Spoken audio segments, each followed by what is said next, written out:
l'enregistrement. Ça s'en vient aussi dans 30 secondes. J'ai dit de commencer l'enregistrement, mais normalement, il faut qu'il me dise où le mettre. Mais il ne m'a pas demandé. Je ne sais pas si ça veut dire que peut-être cet écran, peut-être j'ai déjà sélectionné. En tout cas, c'est pas grave, on va voir. OK, donc ça c'est pour l'enregistrement. On s'est déjà présenté, on a déjà mis nos noms à jour. Donc ça c'est bon, ça s'en va vite. Pour ceux qui ne savent pas, juste vite, Plénière interculturel est géré par deux centres communautaires qui sont sur le plateau. Un, c'est l'association récréative Milton Park, c'est là où moi je suis employée. Puis deux, c'est la Maison de l'Amitié qui a aussi un rôle à jouer. Donc les deux font différentes tâches pour réaliser le programme. Aussi, je voulais juste mentionner que on reçoit des fonds ponctuels pour différents projets qui nous aident à réaliser différentes activités.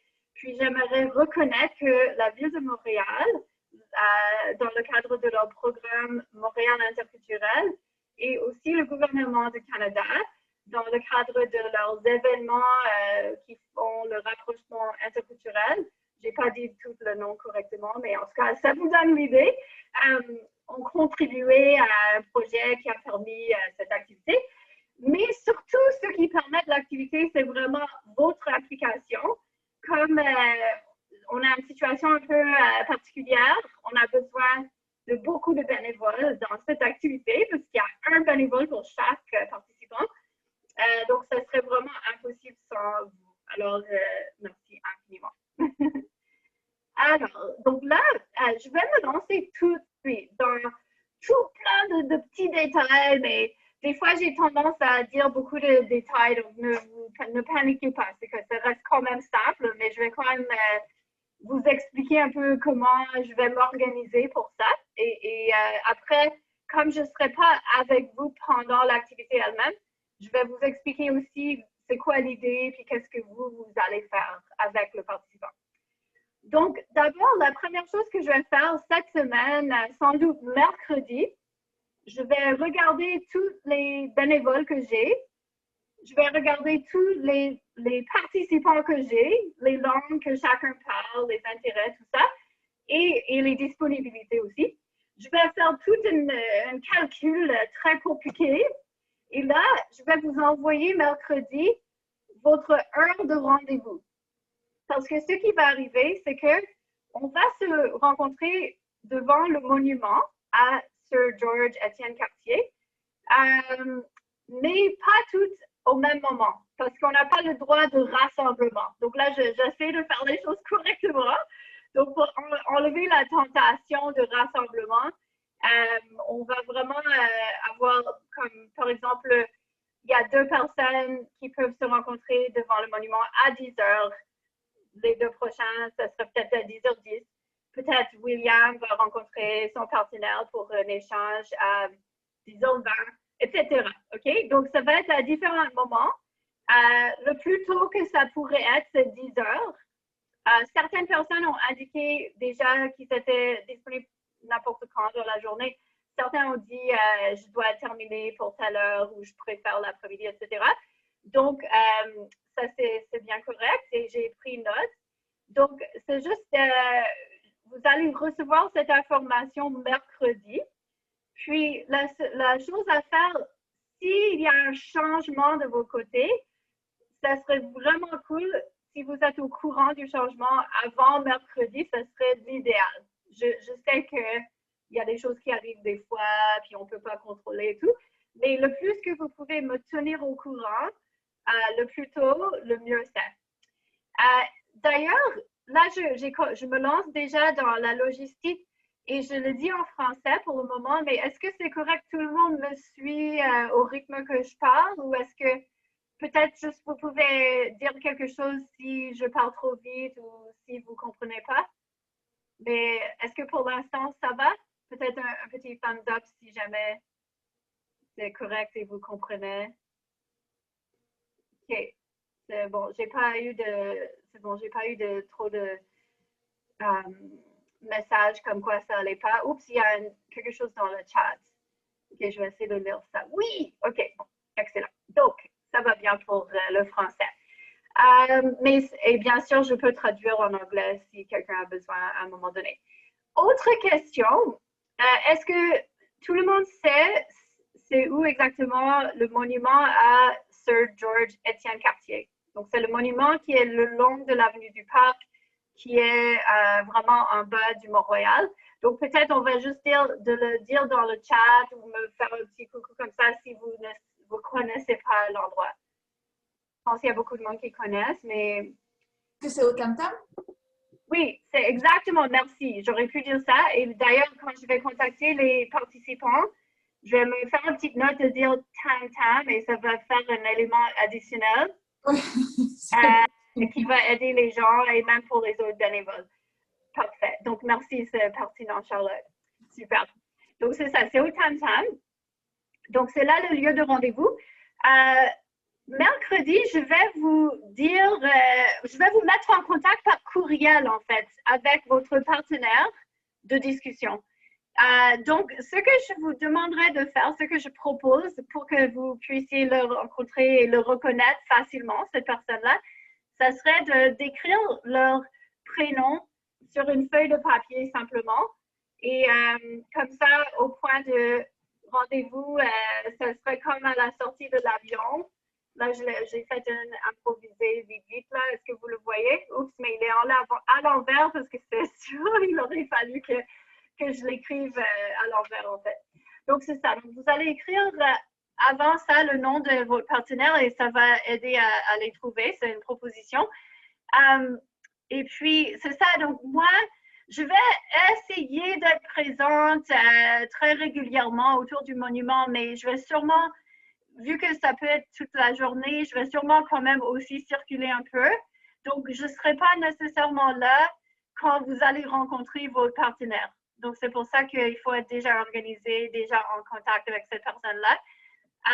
Même si vous êtes à l'aise, vous pourrez échanger de numéro de téléphone avec eux en cas de confusion si vous voulez. Mais peut-être si vous avez accès à vos courriels sur votre téléphone, c'est peut-être pas nécessaire. Ou sinon, on peut juste essayer et voir si ça fonctionne. Donc, c'est ça. Donc, vous allez rencontrer le participant sur place. Ensuite, je propose une durée de marche qui permette de monter à peu près au sommet du Mont-Royal par le chemin que vous voulez.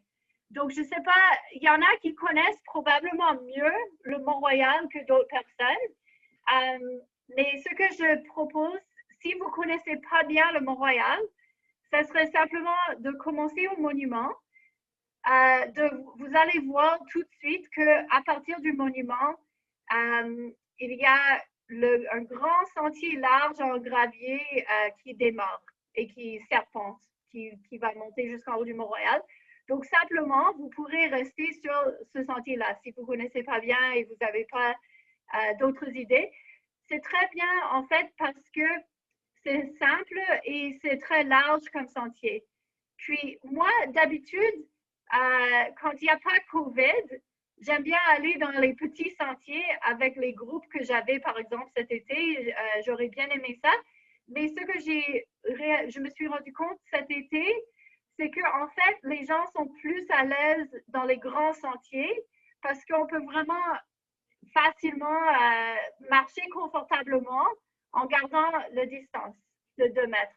Donc, en fait, on n'a pas besoin de proposer des trajets super compliqués parce que finalement, le grand sentier qui s'appelle le chemin Homestead, en fait, le sentier principal, est vraiment très approprié pour la situation.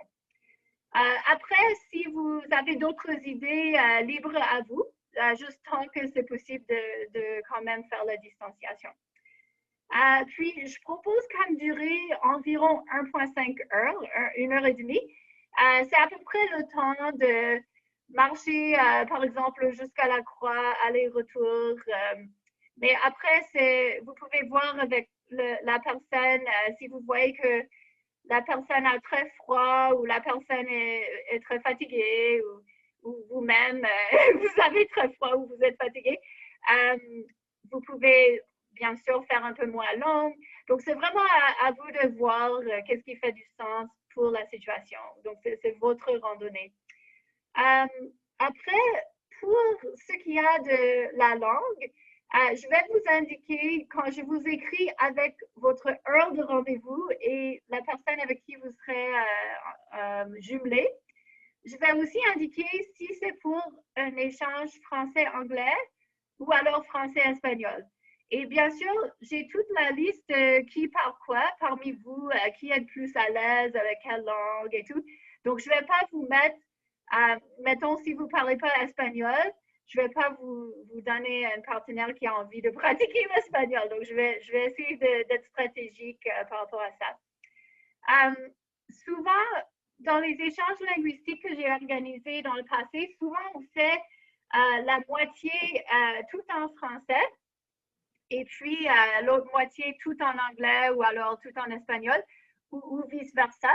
Donc ça, encore une fois, c'est votre randonnée. Vous n'êtes pas obligé de garder cette formule précisément, mais ça aide, par exemple, si la personne est là pour pratiquer, par exemple, le français spécifiquement. Mettons, c'est un anglophone qui a vraiment envie de pratiquer le français. Vous pouvez peut-être commencer avec le français, vous assurer que la personne a bien pratiqué. Puis après, pour l'autre moitié, si la personne aime bien l'idée de vous aider en anglais, peut-être vous pourrez poursuivre l'échange en anglais. C'est le fun, comme ça c'est un peu donnant-donnant. Mais vous pouvez aussi décider de poursuivre en français si la personne préfère. Donc, je ne sais pas si, est-ce que ça fait du sens? C'est correct jusqu'à date pour ça? Oui, ok, cool. Donc, n'hésitez pas, s'il y a quelque chose de vraiment pas clair, juste mettez ça dans le chat ou intervenez parce qu'on n'est pas très nombreux. Donc, n'hésitez pas de m'arrêter. Et puis, ensuite, avant la fin, si votre partenaire de discussion est à l'aise avec les photos, vous pourrez, et si vous êtes motivé, c'est pas obligé non plus, vous pourrez essayer de prendre un selfie avec distanciation. Donc, c'est-à-dire, peut-être prenez si vous avez un téléphone qui prend bien les photos, vous pourrez prendre une photo comme ça, genre vers vous, mais que l'autre personne soit à 2 mètres de vous et que peut-être derrière, il y a le point de vue ou un repère quelconque sur le Mont-Royal.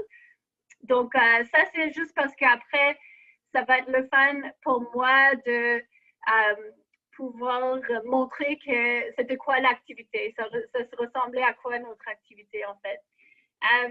Donc, ça, c'est une option si vous le sentez. Donc, ça, c'est pas mal la logistique. Ah oui, il y a un dernier détail que je voulais mentionner. Certaines d'entre vous, même plusieurs, en fait, ont indiqué que vous êtes disponible pour faire jusqu'à 2 randonnées dans la journée. C'est-à-dire une randonnée avec un participant, donc monter, descendre le Mont-Royal, discuter avec eux, et ensuite repartir avec une deuxième personne. Donc, pour ces personnes-là, je suis en train de recevoir les inscriptions. Donc, pour certaines d'entre vous, effectivement, il va sûrement y avoir 2 randonnées pour vous. Donc, je vais vous mettre en contact avec 2 personnes différentes, avec 2 plages horaires différentes. Je vais essayer de séparer ces plages horaires de peut-être une demi-heure. Donc, c'est-à-dire où en fait, vous donnez 1h30 pour faire une première randonnée, un petit pause d'une demi-heure peut-être, ou pour donner un peu de marge aussi, si jamais l'autre randonnée a duré plus longtemps, et ensuite le prochain. Donc, j'espère que ça vous donnerait quelques minutes pour quand même souffler, relaxer un petit peu. Mais il fait froid, puis on ne va pas non plus traîner des heures dehors à rien faire probablement. Donc, je ne vous mettrai pas une randonnée à 10 heures, puis une deuxième randonnée seulement à 2 heures de l'après-midi, parce que ça fait trop espacé. Donc, je vais essayer d'organiser ça correctement. Bien sûr, si vous avez des préférences à ce niveau-là, vous pouvez aussi me le dire. Mais je vais faire mon mieux pour que ce soit bien organisé. Et, mais pour certaines personnes, peut-être j'aurais pas besoin que vous fassiez 2 randos. Peut-être juste un rando, ça va suffire. Mais merci pour cette proposition parce que ça me donne la possibilité d'accepter un petit peu plus de participants et ça me donne un peu plus de jeu parce que c'est un peu complexe pour moi d'assurer qu'il y a vraiment le bon nombre de bénévoles et de participants. Donc, ça me donne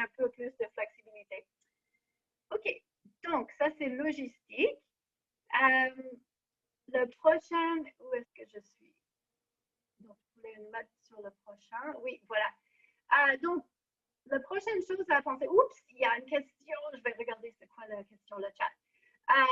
OK, ça c'est bon. Donc, j'ai eu un message de Gabriel, mais c'est en privé, mais c'est juste par rapport à une préférence que je vais noter parce que sinon je vais oublier. C'est beau. Après-midi. OK, c'est bon. OK, cool. Donc, je m'excuse. Donc, le prochain sujet, c'est de quoi vous allez parler pendant 1 heure et demie. Donc, 1 heure et demie avec une seule personne que vous ne connaissez pas, c'est un peu long, en fait. Moi, quand j'anime les sorties, d'habitude, ça serait peut-être une demi-heure avec la même personne, puis après, on se regroupe, on fait un petit retour, on fait une pause, on repart, mais on change de partenaire. Donc, vous, c'est ça votre défi un peu, c'est d'arriver préparé avec peut-être quelques différentes questions.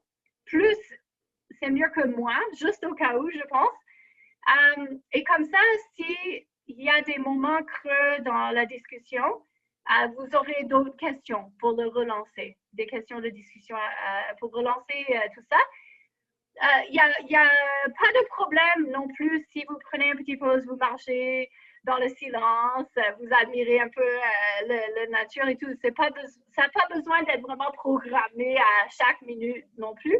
Mais je trouve que c'est toujours mieux dans ce genre de situation d'avoir préparé un peu trop et quitte donc avoir peut-être trop de questions en tête et vous n'êtes pas obligé de poser toutes les questions.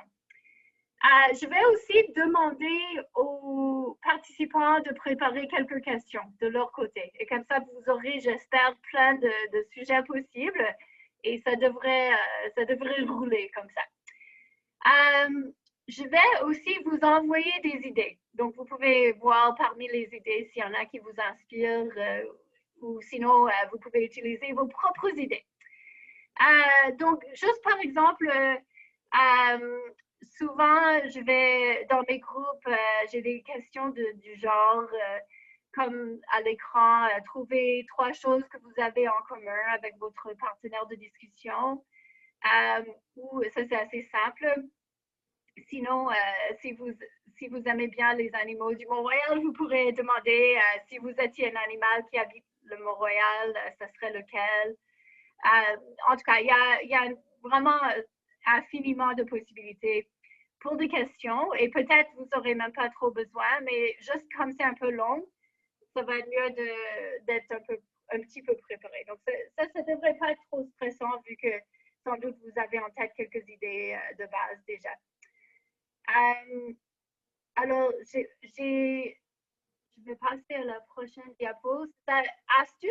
En fait, j'ai donné un atelier en octobre. Il y avait quelques personnes qui étaient présentes à l'atelier en ligne qui concernait les randonnées interculturelles. Puis, on s'était dit que c'est le fun de laisser les gens, si possible, laisser les gens un peu se définir eux-mêmes. Donc ça pourrait être un défi intéressant pour vous pendant la randonnée, si vous avez le goût. C'est d'essayer de penser à des questions pour vos partenaires qui, quand vous êtes en train d'apprendre à connaître l'autre personne, qui vont sortir un petit peu de ce qu'on fait d'habitude quand on rencontre quelqu'un.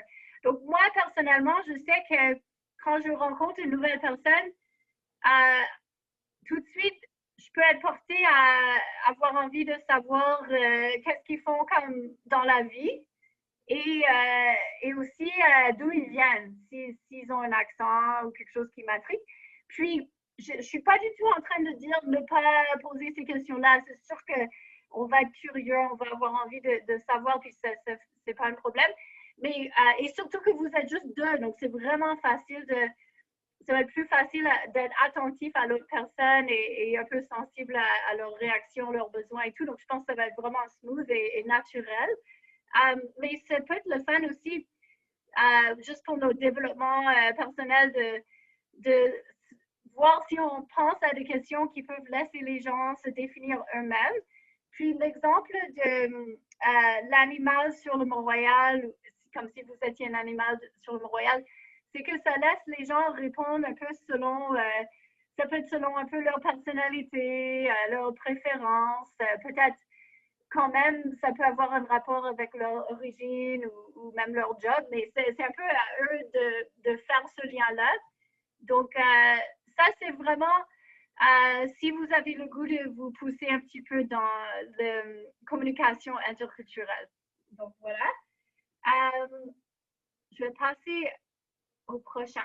Donc, après, on peut aussi discuter des événements qui se passent dans le monde. On peut discuter des opinions. Qu'est-ce que tu penses de ci ou de ça? Il y a vraiment plein de possibilités à ce niveau-là qui vont être vraiment le fun. C'est sûr, avec les discussions d'opinion, c'est possible de tomber sur des discussions plus périlleuses et plus difficiles que d'autres. Après, ça dépend tellement de qui on est, qui est l'autre personne, etc. Donc, je voulais savoir, peut-être vous pourrez répondre dans le chat, mais ça serait fun de savoir, est-ce que vous avez l'idée d'une discussion d'opinion qui pourrait être un peu difficile à gérer ou un peu qui pourrait mener à une discussion un peu tendue, par exemple. Alors, il y a une réponse dans le chat.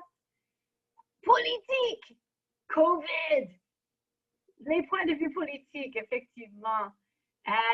Nice. Est-ce que quelqu'un d'autre a d'autres idées de discussion d'opinion qui pourrait être plus difficile à gérer ou plus délicat?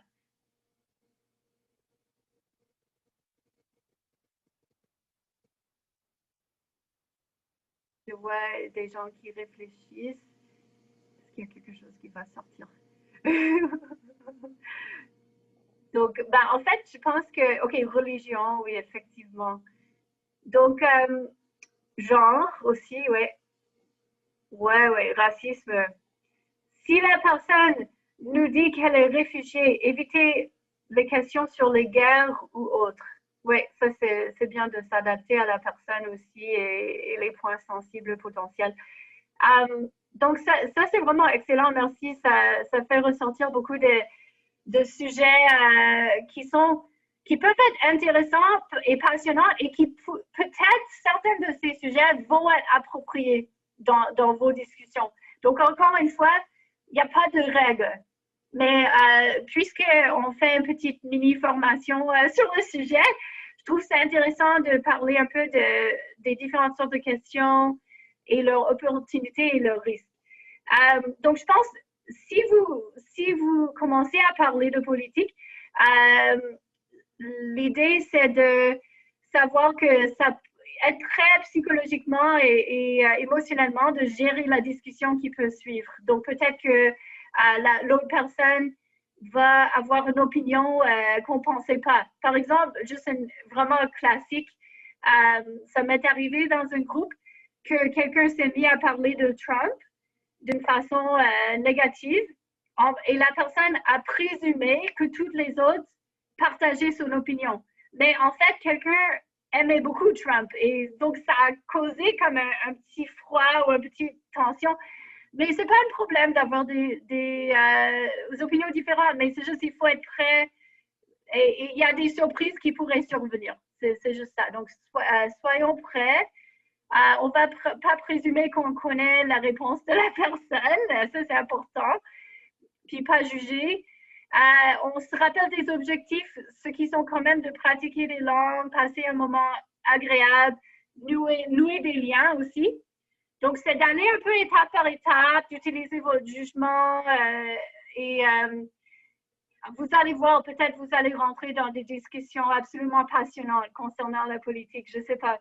Donc, c'est ça, c'est juste d'être au courant que ça prend un peu plus de concentration et d'entre-gens pour ce genre de discussion. Voilà. Donc, je vais passer à la prochaine. Demain, je vais faire un résumé de tout ce qu'on s'est dit aujourd'hui. Et je vais vous envoyer l'enregistrement de l'atelier sur les randonnées interculturelles que j'avais fait avec une médiatrice culturelle en octobre. C'est assez long, c'est quand même 1h30. Donc, c'est pas du tout obligatoire de l'écouter. Mais si c'est un sujet qui vous intéresse et vous êtes curieux, vous voulez rentrer dans plus de détails, ça peut être intéressant pour vous. Donc, c'est ça, en fait, je vais retourner en arrière. Donc, en résumé, si chacun peut de son côté avoir, par exemple, au moins 5 questions préparées, c'est juste une suggestion. Et moi, de toute façon, je vous envoie plein d'idées. Et votre partenaire va avoir quelques idées aussi. Ça devrait être parfait comme point de départ. Et qui sait, peut-être vous n'aurez même pas besoin des sujets de discussion. Peut-être ça va juste venir. OK, alors, donc un autre sujet important, c'est COVID, bien sûr. Donc, la raison pourquoi j'ai organisé cette activité de cette façon, c'est parce que on a oups, pardon, c'est pas ça que je voulais faire. Oh là là. OK. Pardon, j'ai cliqué puis j'aurais pas dû cliquer. OK, je reviens. C'est parce que on est permis de donner des cours privés ou avoir des coachs qui font du coaching avec un participant à la fois. Donc, c'est pour ça que j'ai un peu saisi cette opportunité pour faire quelque chose parce que on peut donc avoir, vous, en tant qu'animateur bénévole, vous êtes le coach. C'est pour ça qu'on fait une formation et tout. Ça, c'est ce soir. Et comme ça, vous pouvez aller faire une activité avec un seul participant, comme ça, à la fois. Donc, ça, c'est intéressant parce que comme ça, il y a quand même des gens qui font des randonnées et des échanges interculturels, etc. Sinon, on n'a pas le droit d'autres activités dirigées, c'est-à-dire des activités organisées comme moi, je ne peux pas animer une randonnée avec plusieurs personnes en ce moment. Et puis, les rassemblements de plus de 2 personnes sont interdits. Donc, ça, c'est un peu le contexte de COVID. Je pense que vous étiez probablement au courant de la plupart de ça, mais je voulais juste expliquer d'où venait l'idée de l'organiser de cette façon. Alors, donc, on a quelques détails par rapport à COVID, dont certains vous avez entendu 10 millions de fois déjà, donc je m'excuse pour ça, mais je suis un peu obligée de quand même le redire. Donc, d'abord, vous, ainsi que les participants, vous avez déjà rempli une acceptation des risques ou vous avez déjà dit que vous n'allez pas vous présenter en cas de symptômes, etc. Donc, tout le monde, en principe, est sensibilisé à ça. Je vais vous envoyer le matin même ou peut-être probablement la veille, en fait, un petit formulaire que moi et tous les employés et bénévoles de l'association Milton Park sont obligés de remplir. C'est tout vite, c'est juste votre nom. Puis, avez-vous des symptômes et ça va nommer les symptômes. Vous allez écrire non. Si c'est oui, contactez-moi tout de suite, puis on annule ça, puis il n'y a pas de souci. Donc, ça c'est le plus important vraiment dans tout ça. Si vous avez des symptômes, juste, il n'y a pas de problème. Je vais réorganiser les choses. Le plus important, c'est de ne pas vous présenter. Et si possible, me contacter aussi. Comme ça, ça va être plus facile de me réorganiser. Il faudrait aussi, ça tombe un peu sur vous, en rencontrant le participant au monument, de demander à la personne s'ils ont des symptômes de COVID, puis s'ils sont en attente d'un résultat de test, s'ils ont eu un contact avec quelqu'un avec COVID et s'ils ont voyagé en dehors du Canada. Donc ça, c'est un peu votre tâche que je vais vous confier. Et bien sûr, s'ils disent oui à une de ces questions, il faut annuler la randonnée. Vous allez pouvoir me retrouver ou me contacter s'il y a un problème de cette nature. Mais c'est ça qu'il faut faire. Demain, quand je vous envoie un résumé, je vais avoir toutes ces questions écrites clairement. Donc, vous aurez une aide mémoire comme ça. Euh, ensuite, une consigne qui est super importante. Le consigne le plus important après ne pas se présenter en cas de symptômes, c'est de garder toujours une distance de 2 mètres entre vous et le participant et aussi entre vous et les autres gens. Je remarque que ça a l'air facile, mais en fait, c'est pas si facile que ça. Parce que je pense des fois, ça peut être difficile de dire à quelqu'un qu'il faut s'éloigner un peu. En fait, donc, je voulais vous demander, est-ce que vous avez des suggestions ou des plans vous-même, des idées qui vous viennent à l'esprit de comment faire pour réellement, mais aussi gentiment, garder la distance de 2 mètres avec le participant? Donc, je vais vous laisser réfléchir, puis vous pouvez, si vous avez une idée ou une suggestion, vous pouvez l'écrire dans le chat. Donc, je vais attendre une minute, voir s'il y a des idées miraculeuses qui ressortent.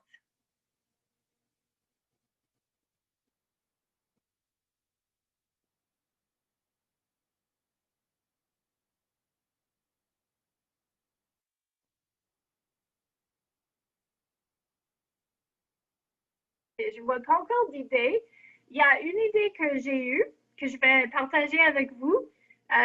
Oh, il y a une idée. Attends, il y a une idée. On va aller voir ça. C'est un peu une blague. Ah, un bâton de 2 mètres. Que les participants tiennent en plus. Ok, oui, je comprends. En fait, oui, c'est ça. Il faudrait un bâton virtuel. Peut-être qu'on pourrait tenir. Une idée que j'ai vue, c'est au début de la randonnée, pendant que vous êtes en train de parler COVID, vous pourrez se mettre d'accord sur un mot un peu drôle, que vous pourrez se mettre d'accord que chacun dit ce mot. Si jamais vous voyez, l'un voit qu'il commence à se rapprocher de l'autre, comme la suggestion c'était hippopotame, mais ça peut être n'importe quoi qui est choisi entre les deux. Et comme ça devient un peu moins sérieux, mais ça permet quand même de se rendre compte qu'on est un peu trop proche, parce que des fois, le plus souvent, on ne se rend pas compte. Et comme on n'a pas l'habitude de marcher à 2 mètres, c'est vraiment difficile de garder la concentration. Ah, Maria dit, j'apporterai un parapluie. Ah ouais, ça c'est un bon bâton, ouais, qui pourrait servir pour garder une distance. Ok, super. Donc c'est ça, je pense, garder la distance. Donc il y a vraiment la direction de la santé qui veut vraiment, vraiment, vraiment qu'on garde cette fameuse distance de 2 mètres. C'est vraiment le plus important pour eux. Donc, je vous confie cette tâche en sachant que c'est un défi. Donc, il faudrait peut-être, oui, c'est ça. Peut-être vous pouvez poser la même question. Il y a Charlotte qui dit faire une entente au début, peut-être lui demander son avis. C'est une excellente idée. Donc, impliquer le participant dans cette question. Comment on sait que c'est pas toujours facile, on va oublier sans doute. Comment on va faire pour garder la distance parce qu'on est vraiment obligé. Donc, c'est ça, peut-être que la personne va collaborer avec vous et ça va juste sensibiliser les deux et ça sera donc un peu, vous allez peut-être vous sentir un peu moins bizarre du coup de rappeler que oui, effectivement, il faut garder la place. Excellent. Donc, si quelqu'un a d'autres idées pendant qu'on discute, n'hésitez pas. Mais ça, c'est déjà des bonnes idées. Pour les masques, en fait, je me suis renseignée. La direction de la santé nous dit que c'est possible, mettons qu'il fait froid et que les masques commencent à devenir tout humides et dégueux, puis ça commence à être froid. Comme on rentre dans une saison où la gestion des masques commence à être un peu plus difficile. Donc, la direction de la santé m'informe que si vraiment, vraiment, vraiment, on garde la distance de 2 mètres, c'est envisageable d'enlever les masques. Donc, moi, ce que je me dirais, c'est qu'on peut se rencontrer, donc vous et vos partenaires, commencer avec les masques, Mais après, commencez à marcher. Si vous voyez que finalement, vous êtes bien organisé, puis avec les 2 mètres, vous êtes à l'aise avec ça, ça fonctionne, et que les deux préfèrent enlever le masque, c'est possible. Mais le moindrement qu'il y en a un des deux, comme vous, si vous préférez le garder tout le temps, juste gardez-le tout le temps. Il n'y a aucun problème avec ça. C'est très bien. Si votre participant a l'air de plutôt pencher pour le garder aussi, ça serait génial de le garder.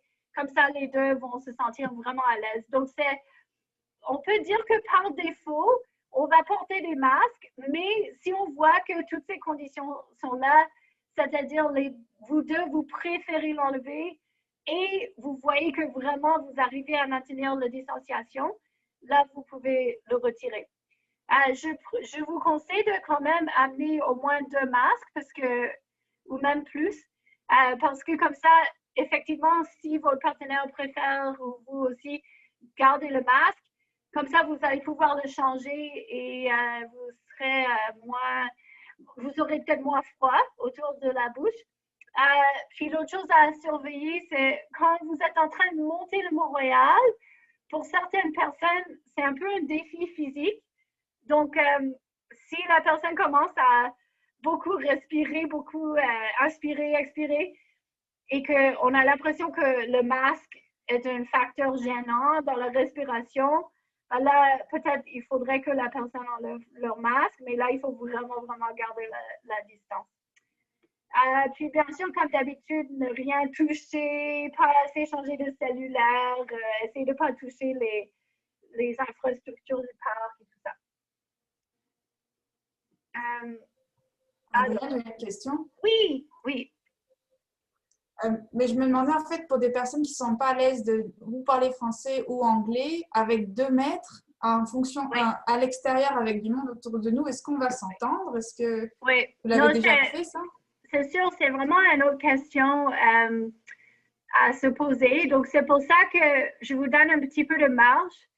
C'est un autre facteur, effectivement. Si vous jugez que vous gardez les 2 mètres, et que c'est gênant, les deux sont à l'aise d'enlever les masques et en plus c'est gênant avec les masques de parler parce que vous vous entendez pas, c'est envisageable de les enlever, tout à fait. Je suis vraiment d'accord avec toi que pour une pratique linguistique, c'est sûr c'est pas le plus pratique en fait. Oui, effectivement. Donc en gros, on fait ce qu'on peut avec la situation. En gros, c'est ça. C'est pas une situation parfaite, mais on va s'adapter au niveau de confort de chacun et aux besoins qu'il y a. Donc, merci pour la question. Donc, sécurité en sentier, ça, je vais pas m'attarder trop longtemps parce que je crois qu'il y a, dans mon expérience, j'ai jamais eu d'accident sur le Mont-Royal en marchant avec les participants. Mais c'est quand même, on ne sait pas, est-ce que ça va, on va pas avoir de chance ou quelque chose. Donc, je vais quand même vous expliquer rapidement quelques idées de base pour la sécurité en sentier. Donc, une chose, c'est d'observer le rythme de vos participants parce que des fois, il y en a qui sont plus à l'aise de monter rapidement que d'autres, qui ont plus de souffle. Donc, c'est important, peut-être vous pouvez prendre une petite pause et discuter si la personne est essoufflée, par exemple. En revanche, si vous avez froid, vous et vos participants, vous avez froid, peut-être qu'il faut augmenter le rythme un peu. Il faut voir. Vous allez vous adapter à la météo. Si les deux sont congelés, ben rentrez simplement. Il n'y a pas de problème. Aussi, vous pouvez vous adapter aux sentiers potentiellement glissants. Donc là, vous pouvez soit choisir un sentier moins glissant ou marcher plus lentement, simplement. Rester dans les lieux fréquentés et visibles, je pense que ça va être facile. Un samedi sur le Mont-Royal, tout va être assez fréquenté et visible, donc ça, c'est pas un problème. Je vais vous envoyer mon numéro de téléphone, quelques numéros de téléphone en cas d'urgence, quoi faire s'il y a vraiment un accident. Où se trouvent les gens qui peuvent aider avec les premiers soins, tout ça. Comme je vous dis, là, je vous donne plus d'informations que moi, juste au cas où. Mais j'espère qu'il n'y aurait vraiment pas besoin de tout ça. Et d'habitude, c'est vraiment très sécuritaire. Si quelqu'un a besoin d'utiliser une toilette, il y en a en face du monument, sous l'escalier.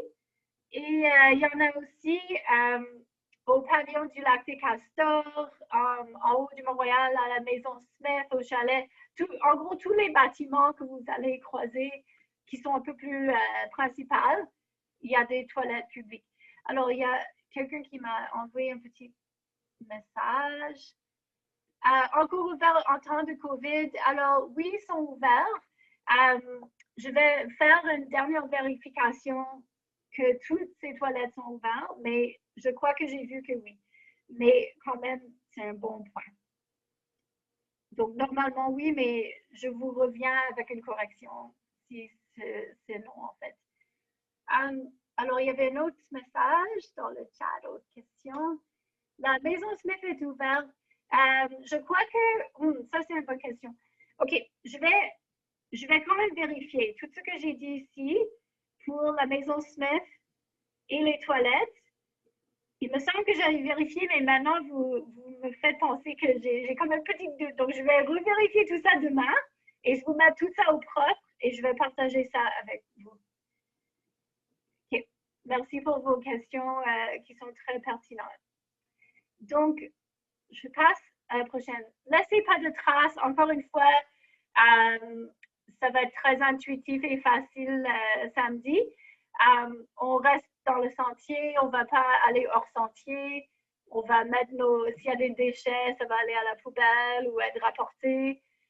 On n'a pas le droit de cueillir des plantes sur le Mont-Royal, puis on n'a pas le droit de nourrir des animaux, mais probablement vous n'aurez pas fait ça de toute façon. Mais je me permets de le mentionner juste au cas où.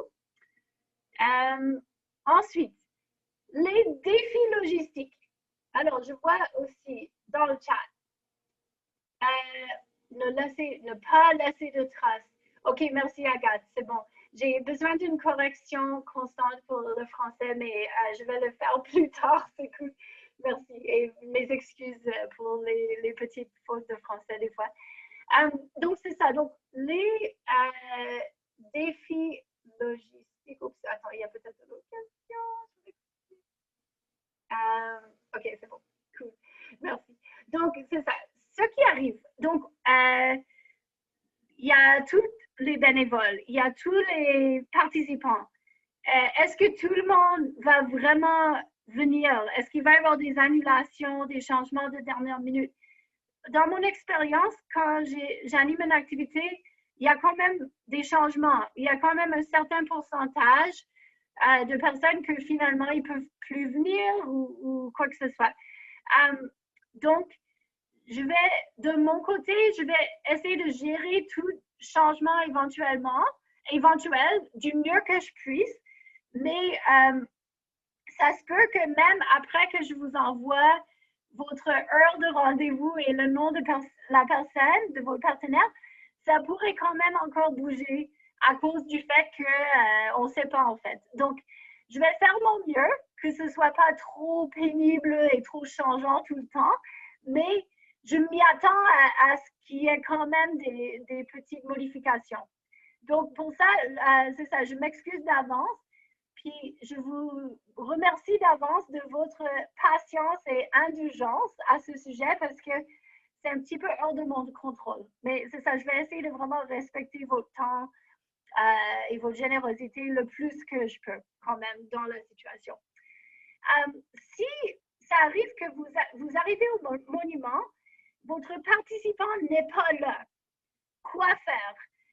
C'est sûr, on peut attendre quelques minutes, mais vous pourrez le contacter par courriel. Vous aurez leur courriel. Si vous avez décidé d'échanger de numéro avec la personne, vous pourrez l'appeler. Je vous laisse voir si vous êtes à l'aise de faire ça ou non. Donc, c'est ça. La première chose, c'est vraiment de contacter vos participants. Si le participant ne répond pas, ou alors si le participant dit je suis en retard peut-être si il ou elle est en retard, et c'est pas trop en retard, vous pourrez l'attendre ou faire une marche plus courte. Vous pourrez vous ajuster. Mais vraiment, si la personne ne vient plus ou ils pourraient vraiment pas du tout être là au bon moment et que ça fait en sorte que la randonnée ne marche pas. Dans ce cas-là, vous pouvez m'appeler et je vais essayer de peut-être ça va arriver à 2 personnes différentes et donc je pourrais mettre ensemble 2 autres, former un autre binôme en fait. Donc appelez-moi, comme ça je vais savoir qu'est-ce qui se passe et je vais pouvoir arranger la situation au mieux possible. Si, en fait, en plus du téléphone, je vais essayer d'être devant le monument à des heures fixes. Donc, de 10h à 10h15, de 11h à 11h15, etc. Peut-être même plus que ça, mais je me laisse un petit peu de temps au cas où que j'ai besoin d'aider quelqu'un ou si j'ai froid, je dois marcher un peu. Donc, vous pouvez venir me voir aussi, voir si je suis au monument. Si jamais, par exemple, si mon téléphone ne répond pas ou quelque chose, mais c'est à peu près l'heure, venez voir, peut-être qu'on va pouvoir se croiser. Donc, je vais juste croiser les doigts qu'avec tout ça, on va pouvoir régler toute confusion éventuelle qu'il pourrait avoir. Aussi, au monument, je vais avoir, grâce à Sergio, en fait, des exemplaires d'une super magazine de plein air. C'est pas l'édition la plus récente, mais c'est pas des nouvelles de toute façon, donc ça reste de l'information hyper passionnante en français qui s'appelle Beside, magazine Beside, et c'est vraiment par rapport à la nature et la culture. Donc, je vais avoir des magazines à donner. Donc, si jamais vous êtes au monument, vous me voyez, que ce soit avant ou après vos randos, vous pouvez passer et j'ai un magazine pour vous que je vais m'arranger pour avoir une façon hyper sécuritaire, sans microbes, pour vous le donner. OK? Donc, n'hésitez pas. Il y avait le plan B de faire l'activité dimanche si jamais on avait des conditions catastrophiques de météo samedi. Pour l'instant, bon, c'est encore tôt. Pour l'instant, ça a l'air correct pour samedi. Puis, je vais vraiment essayer d'éviter de déplacer la date parce que beaucoup de monde ne sont pas disponibles le dimanche de toute façon. Mais je le garde en cas de ouragan soudain qui n'est pas encore sur le radar. Donc, c'est ça. Ensuite, je vois le temps filer. Oh my God, il est déjà 8h30. Je vais essayer de terminer dans vraiment pas long. Donc, je vais vous envoyer cette liste. Mais voici une liste de choses que vous pourrez apporter. Vêtements chauds, ça c'est bien important parce que des fois on a froid surtout quand on attend. Si vous attendez vos participants, il est un peu en retard. Si vous faites 2 randonnées, vous avez peut-être transpiré un peu. Puis là, il faut attendre quelques minutes. Donc, c'est vraiment mieux d'amener trop, quitte à le mettre dans votre sac à dos. Aussi, c'est ça, des vêtements en cas de pluie, si on prévoit un peu de pluie. On ne sait pas pour la surface du sentier, peut-être il va rester un peu de neige, un peu de croûte, un peu de slush, je ne sais pas. Donc, c'est peut-être de sortir vos bottes d'hiver ou peut-être vos bottes de pluie. Je vous laisse voir qu'est-ce qui fait du sens. Mais j'étais sur le Mont-Royal aujourd'hui, puis il y avait comme un peu de slush. Donc, c'était bien de ne pas être juste en petit basket. Vous pouvez apporter un téléphone si vous avez un téléphone chargé. Les infos que je vais vous envoyer en cas d'urgence, etc., des masques désinfectants. Bien sûr, des collations en cas pour vous, surtout si vous faites 2 randonnées, ce serait important, je crois, des collations, un petit lunch à manger peut-être entre les randos, de l'eau. Après, moi, je vais avoir une trousse de premiers soins et une couverture de survie. Ça, c'est si quelqu'un a très froid et ils ont eu un accident. Si vous avez ça, vous pouvez le traîner. C'est sûr que là, on est en ville, on est proche de toutes sortes de ressources en cas de problème. Et comme j'avais dit, c'est vraiment au cas où, au cas où, au cas où, mais je ne m'y attends pas à des problèmes. OK, suivi.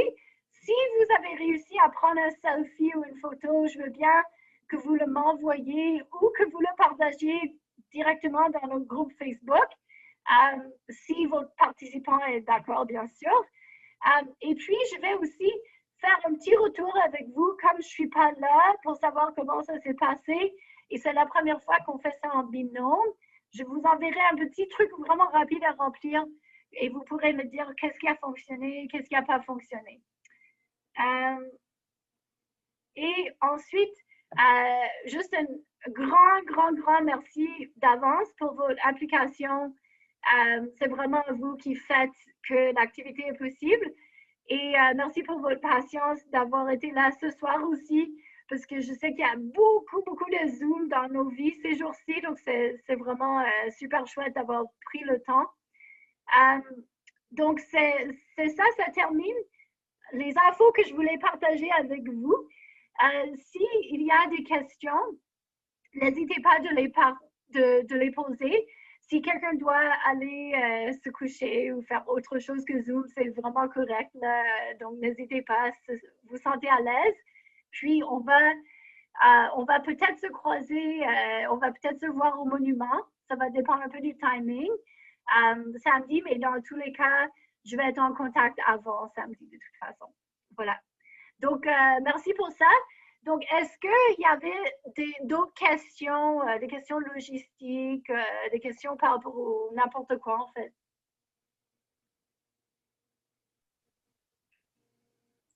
C'était déjà comment l'heure du deuxième rendez-vous? Pardon, par rapport à l'heure? L'heure du deuxième match? Oui, alors en fait, ça va dépendre de l'heure de ta première rencontre. Donc, comme je ne vais pas débuter tout le monde à 10 heures, en fait. Donc, ça va être un peu décalé. Donc, peut-être, il y a certaines personnes, ça pourrait être 10 heures et midi. D'autres, ça pourrait être peut-être 10h30 et midi et demi. D'autres, ça pourrait être 11 heures et 1 heure, etc. Donc, en fait, je m'excuse parce que je sais que je vous donne pas mal d'incertitudes jusqu'à mercredi et même peut-être après ça, il y aurait encore des petits changements. Donc, c'est ça. Donc, en gros, ce n'est pas encore connu pour chaque personne. Ça va vraiment dépendre comment je vais agencer tous les différents partenaires. Il y a beaucoup de petits les gens qui ont des contraintes au niveau de l'heure, de la langue, etc. Donc, je vais mettre ça tout ensemble et je vais avoir une meilleure horaire détaillée mercredi. Okay. Si c'est clair. Alors, il y a des questions dans le chat. Combien de personnes sont enregistrées dans l'activité? Donc, pour la dernière fois que j'ai regardé, j'avais 21 personnes. Et puis, je laisse ça encore ouvert un petit peu parce que on a, parmi tous les bénévoles, il y a peut-être déjà presque une vingtaine de bénévoles ou un peu moins, entre 15 et 20, il faut que je regarde de nouveau, mais dont plusieurs pourraient faire 2 randos. Donc, ça nous laisse la marge un peu pour d'autres gens de s'inscrire. Et certains bénévoles pourront donc faire 2 randonnées si ça ne vous dérange toujours pas. Et j'ai bien pris note de qui était disponible et motivé pour ça. Super. Alors, est-ce que, Charlotte, toi, tu as une question? En fait, c'est plus pour la suite. Est-ce qu'il y aura d'autres opportunités de bénévolat pour d'autres activités? Alors, sûrement. En fait, de temps en temps, en fait, le bénévolat, c'est assez ponctuel, mais c'est toujours par rapport aux activités. Donc, ça peut m'arriver d'avoir besoin de vous pour ce genre d'animation. Peut-être on va le refaire, surtout si on voit que ça se passe bien et que c'est le fun et que pendant des mois et des mois, on peut juste faire des activités par 2. Peut-être je vais refaire appel à vous. Aussi, des fois, je peux avoir besoin d'aide de bénévolat pour, par exemple, quand on a le droit de faire des activités de groupe, une deuxième personne pour encadrer certaines activités, que ce soit le vélo, le kayak, le ski de fond, dépendamment un peu de chacun et leurs habiletés dans l'activité en question. Donc, ça, c'est le genre de bénévolat typique. Donc, ça arrive ponctuellement, mais maintenant que Charlotte, tu es sur ma liste bénévoles potentiels, c'est sûr que tu vas voir passer de temps en temps des appels aux bénévoles, c'est clair. Ah, génial. Cool. Chercher du bénévolat qui n'est pas sur Zoom. Oui, effectivement, c'est important. C'est très important. C'est cool. Donc, Gabriel dit merci pour organiser cela. Merci à vous d'être là et pour vos bonnes questions et vos bons points. C'est super. Est-ce qu'il y a d'autres questions?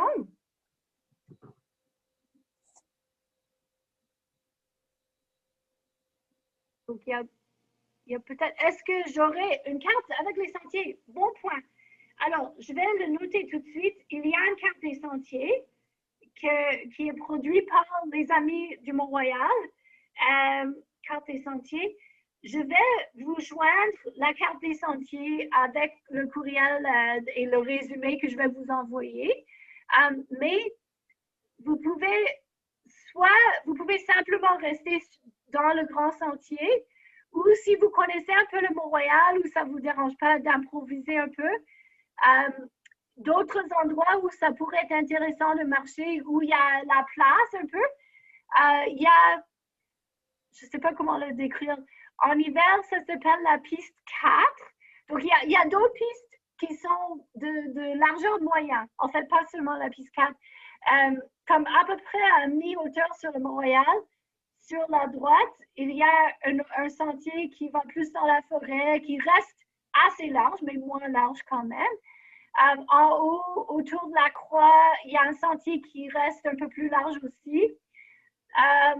Dans le cimetière, c'est sûr qu'il faut faire un peu attention aux voitures, mais les voitures roulent très doucement. Donc, c'est un autre espace. Si vous avez le goût et votre participant n'a pas trop peur des fantômes et tout ça, vous pourrez l'amener dans le cimetière. Donc, ce sont les possibilités.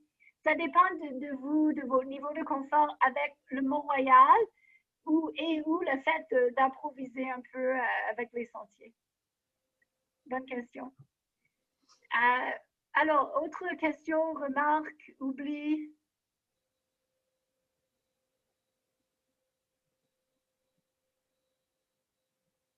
Oui, le cimetière, tu peux faire une boucle qui, si tu vas jusqu'en haut, ça peut faire 1,5. Puis il y a tellement de petits sentiers, pas petits, tellement de routes quand même suffisamment larges, mais qui vont un peu dans tous les sens qu'on peut toujours rajouter.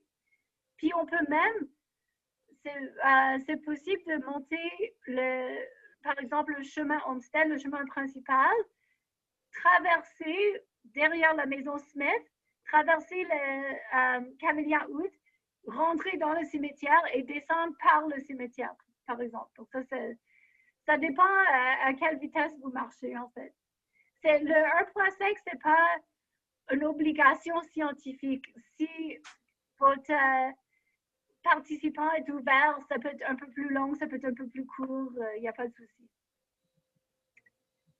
OK, nice. Il y a Christopher qui suggère une app qu'on peut installer sur téléphone. Ça, c'est cool. Oui, je vais copier ce lien-là. Bye, Sergio. Merci beaucoup. C'est super. Merci à toi, Magdalena. Donc, je note pour le app que je vais renvoyer à tous. Super. Donc, est-ce que, s'il n'y a pas de dernière question, donc dernière chance, dernière question, commentaire, sinon on va pouvoir clôturer notre rencontre. Je crois que, est-ce que je vois pas, ok, je vois rien d'autre dans le chat, donc je vais me dire que c'est pas pire, on a fait le tour pas mal, mais bien sûr, n'importe quand, vous savez comment me rejoindre, donc n'hésitez pas et on va répondre à toutes les questions éventuelles. Donc, encore merci pour tout. Merci à toi. Merci à toi, Gwen. Merci. Super de vous voir, même sur Merci. Zoom. On va se croiser probablement aussi. Donc, je vous souhaite une bonne fin de soirée. Puis, prenez soin de vous et je vous envoie plus d'infos. Merci. Merci. Bye. Bye. Bye. Merci. Salut Maria. Bye. Bye. Bye. Ciao.